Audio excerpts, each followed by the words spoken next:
السلام عليكم ورحمة الله تعالى وبركاته. يا إخواني، أحييكم بطيب تحية الإسلام العظيم.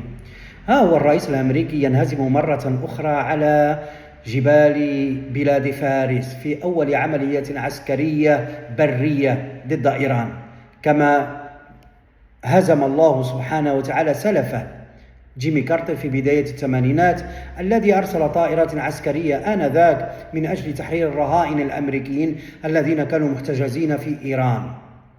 تعلمون في بداية الثمانينات إيران كان لديها رهائن، وهؤلاء الرهائن كانوا موظفين في السفارة الأمريكية. الشباب المتحمس في إيران آنذاك كان يقول بأن السفارة تقوم بأدوار استخباراتية معادية لإيران، فهجموا على السفارة وجميع الموظفين بقوا رهائن هناك. لكن الإدارة الأمريكية آنذاك كان رئيسها جيمي كارتر قررت تحرير هؤلاء الرهائن، فأرسلوا طائرات عسكرية، وما أن دخلت تلكم الطائرات العسكرية الأجواء الإيرانية حتى اصطدمت وسقطت، ففشلت العملية. اليوم ترامب يعيد الكرة.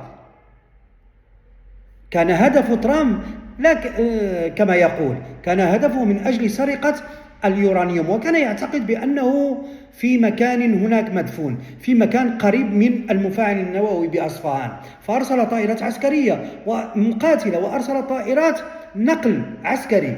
فهذا العتاد كله ليس من أجل شغل آخر، إنما الشغل الذي كان مخطط له هو سرقة اليورانيوم ومن المفاعل النووي أو من مناطق بالنسبة إليهم كانت معلومة. فشلت هذه العملية، سقطت تلك الطائرات العسكرية بضربات المجاهدين، ورجع ترامب مهزوما مخذولا يجر ذيول الهزيمة من أرض المعركة. إذن هذه النقطة الثانية. ماذا أقول عن إيران؟ إيران الآن تحارب وتدافع عن نفسها، ولا أقول أنها تدافع عن نفسها، تدافع عن أمة الإسلام، بل هذه الحرب هي حرب من أجل العرب، تدافع عن العرب، تدافع عن لا يسقط العرب في حضن ترامب ونتنياهو. إذا لا قدر الله هزمت إيران، فاعلموا بأن العالم العربي سيفتت، وستصير جميع المناطق العربية في أيدي الصهاينة. ولهذا فإن إيران اليوم تحارب من أجل الأمة العربية والأمة الإسلامية. إيران الآن بعدما انتصرت في الثورة حتى الآن لبت النداء الرباني القرآني الذي يقول: وأعدوا لهم ما استطعتم من قوة ومن رباط الخيل. هي الآن طورت جميع مستوياتها التعليمية والعلمية والفنية. إيران خرجت من عالم التخلف، فهذا يغضب نتنياهو وترامب. فبالتالي اليوم ترون أمريكا تضرب الجامعات، أكثر من 200 جامعة ومركز بحوث علمية دمر، وكم من عالم اغتيل على طرف الصهاينة.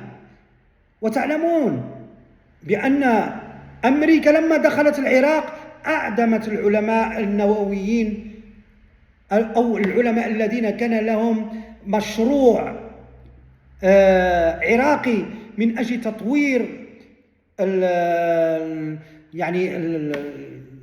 من أجل تطوير السلاح العراقي حتى يصير سلاحا متكافئا مع دولة إسرائيل. اليوم إيران لا قدر الله أنها اجتوحت أو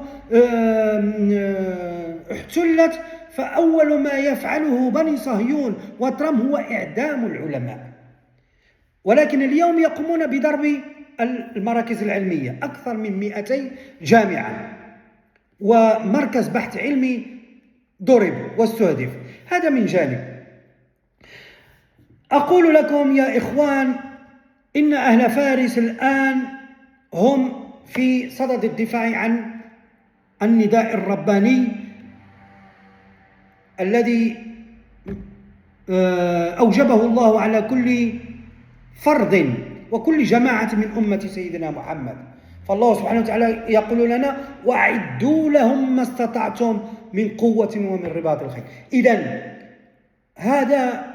هذه السياسة في العدة والاستعداد ليوم اللقاء يغضب نتنياهو، فنتنياهو يريد أن يبقى هو القوة الأكبر في المنطقة إقليميا، وقد نتنياهو جر ترامب جرا لهذه الحرب منذ سنين وهو يحرض العالم، ولكن العالم كله علم بأن نتنياهو يريد أن يدخل العالم في حرب ضد إيران، ولا أحد سقط في الشرك إلا هذا المتغطرس.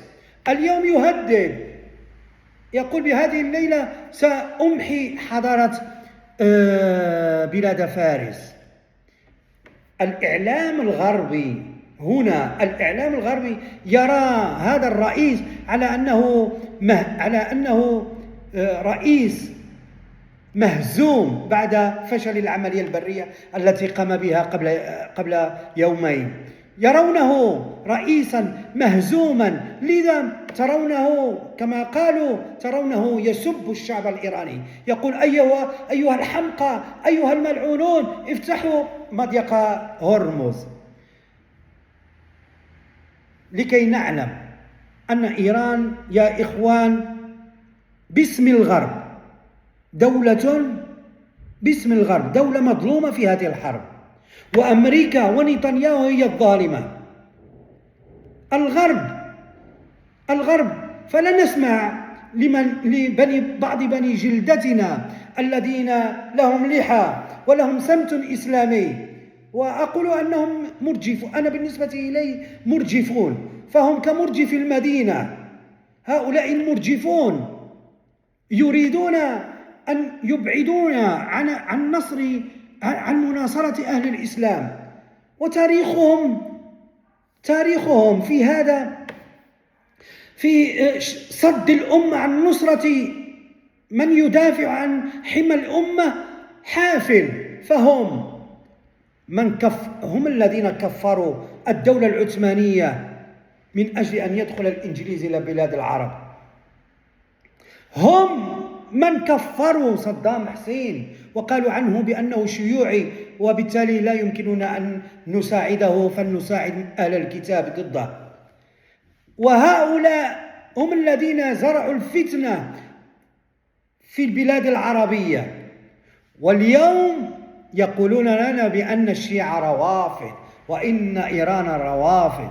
وتعلمون بأن إيران حرمت سب الصحابة وحرمت سب أمهات المؤمنين، وتعلمون بأن إيران يكذب عليها هؤلاء المرتزقة الذين يقولون بأن مذهبهم يقول بتحريف القرآن. ابحثوا أيها الأخوة، لا داعي للبحث، فقط بكليك واحد من علماء إيران الذين يقولون بأن هذا الاتهام باطل. فيا إخوان، أهل فارس ولو كانوا شيعة فهم من أهل الإسلام، فهم من أهل القبلة. حديث البطاقة هو الفاصل بيننا وبين هؤلاء المرجفين الذين يدعون بأن أهل فارس كفار، يدعون بأنهم شيعة كفار، وهؤلاء الشيعة يقولون لا إله إلا الله محمد رسول الله. والتيار المهيمن في إيران تيار إمامي معتدل، نعم فيه بدعيات، نخالفه الرأي في كثير، لا نقول نحن بل علماؤنا يخالفونه الرأي في كثير من المسائل، لكنهم من قول لا إله إلا الله محمد رسول الله. فبالتالي يا إخوان فلنكن معهم بالدعاء في كل صلاة وفي كل حين ووقت. أحييكم بأطيب تحية.